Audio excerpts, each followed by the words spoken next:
بسم اللہ الرحمن الرحیم۔ السلام علیکم ناظرین، آپ دیکھ رہے ہیں دارالاسلامیہ یوٹیوب چینل۔ سب سے پہلے جھوٹا نبوت کا دعویٰ کرنے والے اسود انسی کے واقعات کا پہلا حصہ آپ ملاحظہ فرما چکے ہیں، اور آج آپ سنیں گے اس کذاب کی حالات زندگی کا دوسرا حصہ۔ یہ ان دنوں کی بات ہے جب رسول اللہ صلی اللہ تعالیٰ علیہ وسلم نے دنیا کے مختلف بادشاہوں کے نام اپنے خط جاری فرمائے تھے۔ انہیں اللہ اور اس کے آخری رسول پر ایمان لانے کی دعوت دی گئی تھی۔ ایران کے خسرو پرویز نے آپ صلی اللہ علیہ وسلم کے نامہ مبارک کو پھاڑ کر اپنے پیچھے پھینک دیا تھا۔ ان دنوں یمن ایران کی عملداری میں تھا اور شاہ ایران کی طرف سے بازان گورنری کے فرائض انجام دے رہا تھا۔ شاہ ایران نے اپنے گورنر بازان کو حکم دیا تھا کہ وہ عرب کے اس دعوے دار نبوت کو معاذ اللہ گرفتار کر کے اس کے پاس بھیج دے۔ بازان نے رسول مقبول صلی اللہ علیہ وسلم سے ملاقات کی اور اتنا متاثر ہوا کہ اسلام قبول کر لیا۔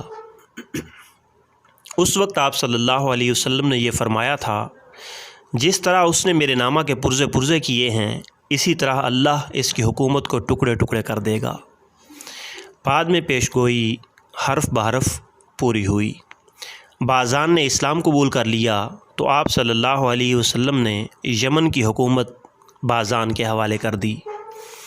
جب بازان کا انتقال ہو گیا تو یمن کو 11 افراد کے دست اختیار میں دے دیا گیا۔ صنعاء کی حکومت بازان کے بیٹے شہر کو عطا ہوئی اور نجران پر عمرو بن حزم کو حاکم مقرر فرمایا۔ نجران اور زبید کا درمیانی علاقہ خالد بن سعید کو تفویض ہوا۔ ہمدان عامر بن شہر کو دیا گیا۔ طاہر بن ابو حالہ ملک اور اشریوں کے والی بنائے گئے۔ ابو موسیٰ کو مارب کی اور فروہ بن حیسک کو مراد کی امارت پر سرفراز فرمایا گیا۔ جند کی سرداری یعلا بن امیہ کے زیر فرمان دی گئی۔ حضر موت پر لبید انصاری کو حاکم بنایا گیا۔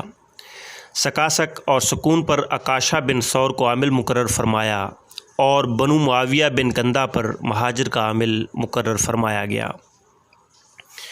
لیکن مہاجر ابھی فرمان امارت لے کر روانہ بھی نہ ہوئے تھے کہ رسول مقبول صلی اللہ علیہ وسلم کی طبیعت سخت علیل ہو گئی، اس لیے ان کا جانا ملتوی ہو گیا۔ پھر امیر المومنین حضرت ابوبکر صدیق کے دور خلافت میں مہاجر نے حکومت سنبھالی۔ اسود انسی کے دعوی نبوت کے وقت یمن کی جو سیاسی صورتحال تھی اوپر بیان کر دی گئی ہے۔ اسود انسی کے آدمیوں نے اپنا کام شروع کر دیا تھا۔ مذہب کے قبائل اس پر ایمان لے آئے، جس سے اسود انسی کو جنگ و جدل کے لوگ میسر آ گئے۔ اس نے سب سے پہلے نجران اور اس کے آس پاس کے علاقے کو اپنا نشانہ بنایا اور بہت جلد عمرو قیس بن حزم اور خالد بن سعید کو وہاں حکومت سے بے دخل کر دیا۔ اسود انسی کی خوش قسمتی سے قیس بن عبد یغوث مرادی جیسا بہادر اور دلیر سپہ سالار اور وزیر اسے میسر آیا۔ قیس مرادی کے قبائل پر فرعون میسر کی حکومت تھی۔ یہاں کے لوگوں نے قیس کا ساتھ دیا اور اسود انسی کی حکومت کچھ اور وسیع ہو گئی۔ اب اسود انسی نے صنعاء کا رخ کیا۔ شہر بن بازان نے اس کا مقابلہ کیا، مگر اسود انسی کو شکست دینے میں ناکام رہا اور شہید ہونے والے مسلمانوں میں شہر بن بازان کی لاش بھی پائی گئی۔ ان دنوں رسول مقبول صلی اللہ علیہ وسلم کے مشہور صحابی حضرت معاذ بن جبل رضی اللہ تعالیٰ عنہ صنعاء میں موجود تھے۔ صنعاء کے ہاتھ سے نکل جانے کے بعد حضرت معاذ رضی اللہ تعالیٰ عنہ سکون میں ٹھہر گئے اور اکثریت نے صنعاء کی پہاڑیوں میں پناہ حاصل کی۔ ان پناہ لینے والوں میں اسود انسی کے قبیلے کے وہ لوگ بھی شامل تھے جنہیں اسود انسی کی نبوت سے انکار تھا اور وہ بدستور اسلام پر قائم تھے۔ اسود انسی کی کامیابیوں کا یہ عالم تھا کہ وہ بہت جلد شرقاً غرباً صحرائے حضر موت سے طائف تک کا مالک بن گیا۔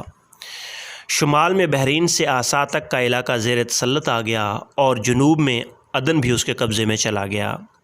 کہتے ہیں کہ اسود انسی کی حکومت ملک کے طور و عرض میں اتنی تیزی سے پھیل رہی تھی جس طرح آگ گھاس پھوس کی آبادی میں ایک سرے سے دوسرے سرے تک آنن فانن پہنچ جاتی ہے۔ اسود انسی کی ان کامیابیوں کی وجہ سے بہت سے کمزور ایمان والے مسلمان اسلام سے منحرف ہو گئے اور اسود انسی کی جھوٹی نبوت پر ایمان لے آئے تھے۔ عمرو بن حزم اور خالد بن سعید مدینہ منورہ پہنچے اور رسول مقبول صلی اللہ علیہ وسلم کو ان سارے دلخراش واقعات سے مطلع کیا۔ عمرو بن مادی کرب خالد بن سعید کی مجلس شورا کا رکن تھا۔ اس نے موقع غنیمت دیکھا۔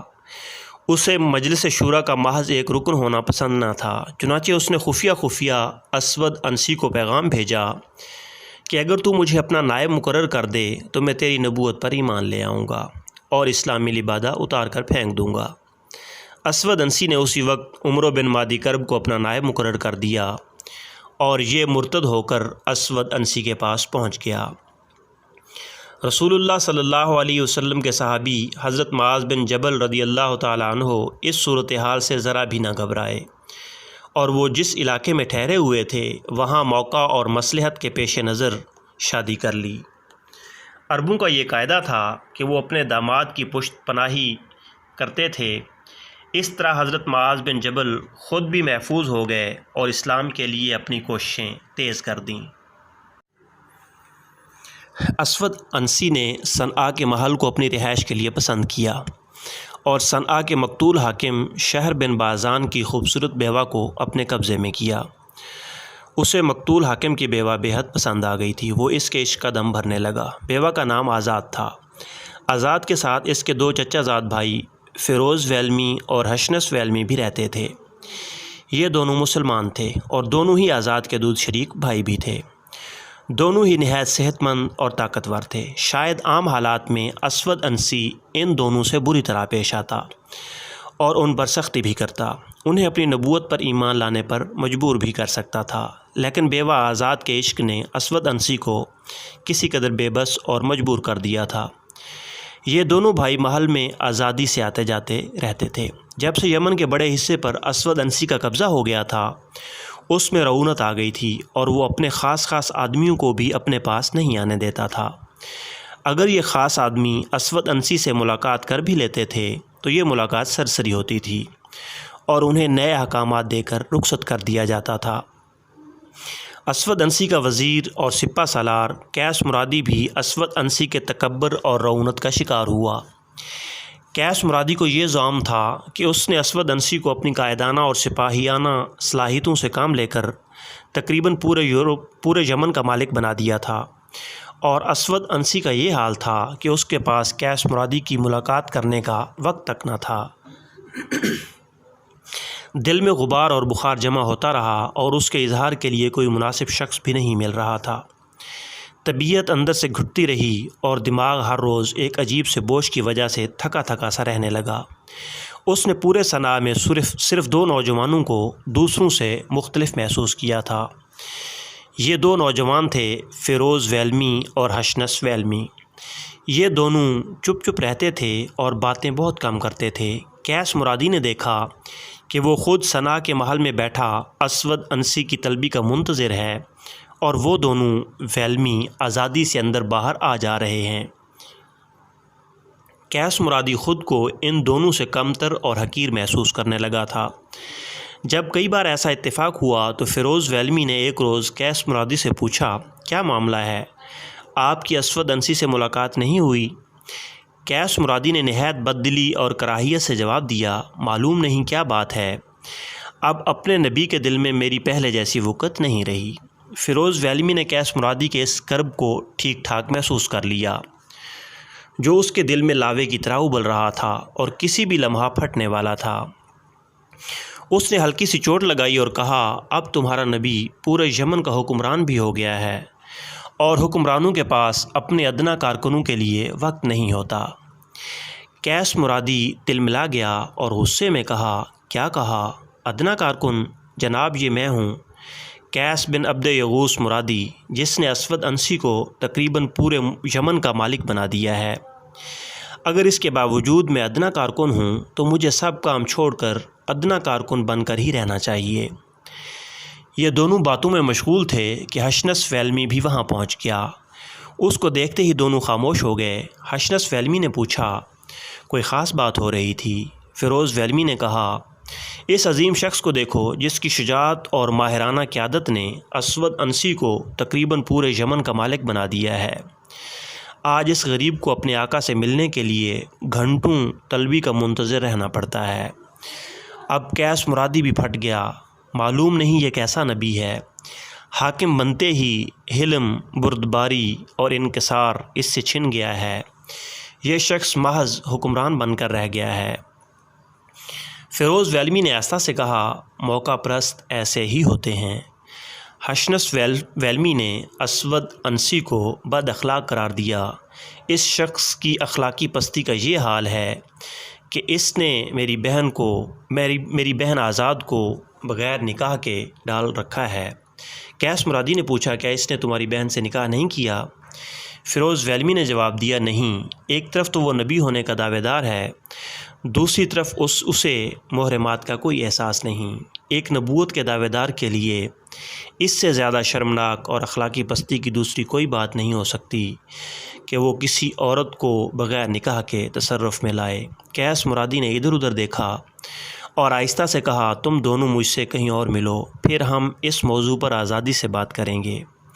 فیروز ویلمی نے کہا، ٹھیک ہے، لیکن ہم سے جہاں کہیں بھی ملنا، اپنے ذہن میں یہ رکھ کر ملنا کہ ہم دونوں اب بھی مسلمان ہیں اور تم اسود انسی کے سلسلے میں ہم سے آزادی سے بات کر سکتے ہو۔ دونوں وہاں سے ہٹ گئے اور کچھ ہی دیر بعد قیس مرادی کا بلاوا آ گیا۔ اس کو اسود انسی نے محل کے اندر طلب کر لیا تھا۔ اسود انسی کھجور کی چھال کا گو تکیہ لگائے ایک شاندار غلیچے پر بیٹھا ہوا تھا۔ قیس مرادی اس کے سامنے ادب سے کھڑا ہو گیا اور مسکراتے ہوئے عاجزی سے شکایت کی، آج تو مجھے کچھ زیادہ ہی انتظار کرنا پڑا۔ اسود انسی نے اس سے یہ بھی نہیں کہا کہ وہ بیٹھ جائے، نہایت نخوت سے کہا، ایک نبی کو تو کیا سمجھتا ہے؟ میرے پاس ہر وقت کوئی نہ کوئی موجود رہتا ہے، کبھی انسان میرا پیچھا نہیں چھوڑتے اور کبھی موکل مجھے مصروف رکھتے ہیں۔ اس کے بعد وقت ملتا ہے تو تم لوگوں کو اذن بازیابی عطا ہو جاتا ہے۔ قیس مرادی نے ڈرتے ڈرتے پوچھا، کیا اس وقت بھی یہاں کوئی موجود تھا جو مجھے انتظار کرنا پڑا؟